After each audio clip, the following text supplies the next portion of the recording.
Bonjour, bien-aimés dans le Seigneur, que la paix de l'Éternel Dieu Tout-Puissant soit notre portion en ce temps-ci où vous m'écoutez au nom de Jésus-Christ de Nazareth.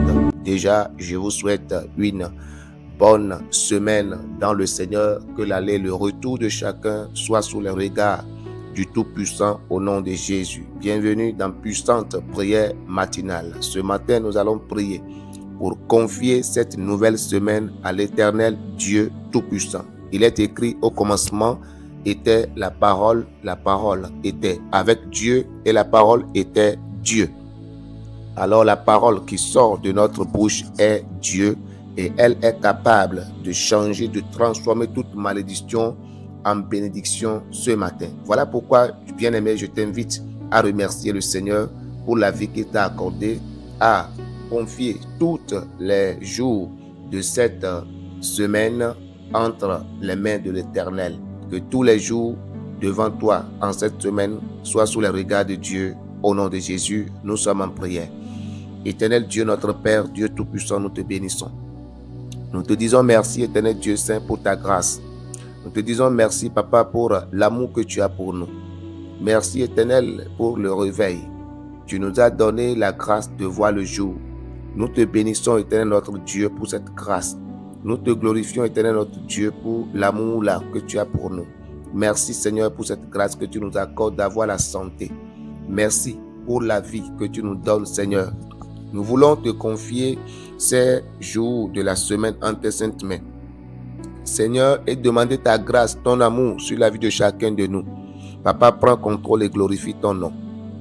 Éternel, prends contrôle et glorifie ton nom. Que notre aller et notre retour soient sous tes regards au nom de Jésus. Et que toute malédiction en cette journée, en cette semaine, soit changée en bénédiction pour nous au nom de Jésus.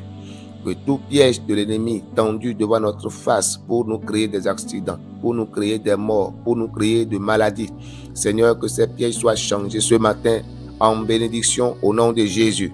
Nous élevons nos voix, Papa éternel, pour te bénir parce que tu nous écoutes. Dans le beau et précieux nom de Jésus-Christ. Amen. Au nom de Jésus, on a prié, bien-aimé. Amen. Nous allons continuer avec quelques passages de la Bible. Dans le livre de Néhémie, le chapitre 13, le verset 1er jusqu'au verset 3, nous lisons. Dans ce temps, on lut en présence du peuple dans le livre de Moïse, et l'on y trouva écrit que l'Ammonite et le Moabite ne devraient jamais entrer dans l'assemblée de Dieu, parce qu'ils n'étaient pas venus au-devant des enfants d'Israël avec du pain et de l'eau, et parce qu'ils avaient appelé contre eux à prix d'argent Balaam pour qu'il les maudit. Mais notre Dieu changea la malédiction en bénédiction. 3. Enfin, lorsqu'on eut entendu la loi, on sépara d'Israël tous les étrangers. Ma grande prière avant de t'exhorter est que tout étranger soit séparé de toi au nom de Jésus-Christ de Nazareth. Dans ton lieu de travail, tout étranger soit séparé de toi au nom de Jésus. Dans ta maison, tout étranger soit séparé de toi au nom de Jésus. L'étranger ici dans ce passage, c'est l'ennemi. C'est celui qui n'a pas part à la bénédiction. C'est celui qui n'a pas droit à cette grâce que tu as, mais qui est avec toi et qui mange dans le même bol que toi. C'est un étranger. Il n'a pas droit à manger. Il n'a pas droit à vivre la paix. Il n'a pas droit à dormir dans un beau lit. Mais il a fait semblant d'être un enfant de Dieu, quelqu'un de la maison, et tu l'as accepté. Que l'Éternel les dévoile tous dans cette semaine et qu'il les chasse de ta maison, de ton travail, qu'il les sépare de toi au nom souverain de Jésus-Christ de Nazareth. La plus grande erreur qu'un homme peut commettre sur cette terre, c'est d'accepter son ennemi comme son ami. C'est une grosse erreur. Quand vous acceptez votre ennemi comme un ami, et que vous ne savez pas qu'il est déguisé, et vous le prenez comme un ami, or, il est un ennemi, un pire ennemi, votre mort n'est pas loin. Ici, dans ce passage, nous lisons, nous savons tous que les enfants d'Israël, quand ils ont quitté l'Égypte pour Canaan, ils ont rencontré beaucoup de conflits sur le chemin. Beaucoup de défis se sont posés à eux et se sont imposés à eux et ils se sont battus pour arriver là-bas. Et sur la route, la parole de Dieu nous dit ici qu'à un temps donné, les enfants d'Israël campaient non loin des Moabites. Et le roi de Moab, qui n'était pas du tout d'accord et qui avait appris la force qui agissait en les enfants d'Israël, il a utilisé de l'or, de l'argent pour appeler le prophète qu'on appelle Balaam, afin que le prophète puisse maudire les enfants d'Israël, car il sait que si une parole maléfique sort de la bouche du prophète, cette parole va atteindre les enfants d'Israël, et puisqu'ils seront maudits, ils n'auront plus de force, et facilement les Moabites et les Ammonites pouvaient les combattre pour prendre possession de leur héritage. Mais Dieu en a fait grâce à Israël, et Balaam n'a pas pu maudire les enfants d'Israël à la parole de l'Éternel.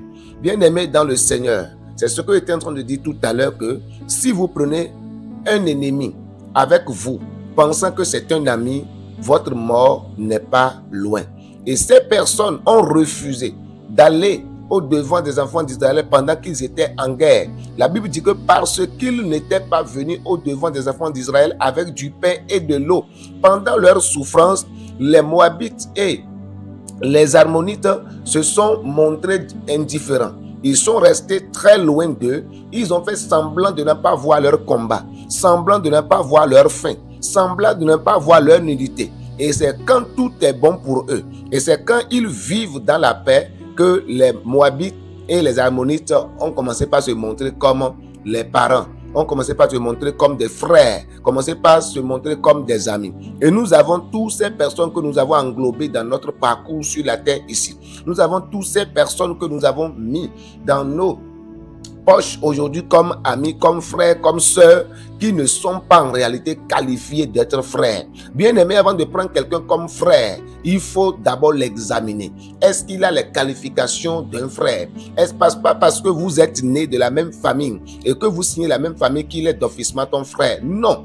Bien aimé, regardez ici, ces personnes, pendant que les enfants d'Israël souffraient et qu'ils avaient besoin du pain, le frère doit courir pour pouvoir aux besoins de son frère quand il a faim. Mais si vous traversez un moment compliqué, un moment difficile, et celui que vous appelez mari, celui que vous appelez femme, celui que vous appelez frère, celui que vous appelez sœur, s'en fout pas mal de votre souffrance, ne voit pas votre souffrance, fait semblant de ne pas vous voir en train de souffrir. Et c'est quand c'est bon, c'est quand votre rappel vient, c'est quand on commence par vous payer, c'est quand vous gagnez un boulot, qu'il se montre frère, il n'est pas un frère.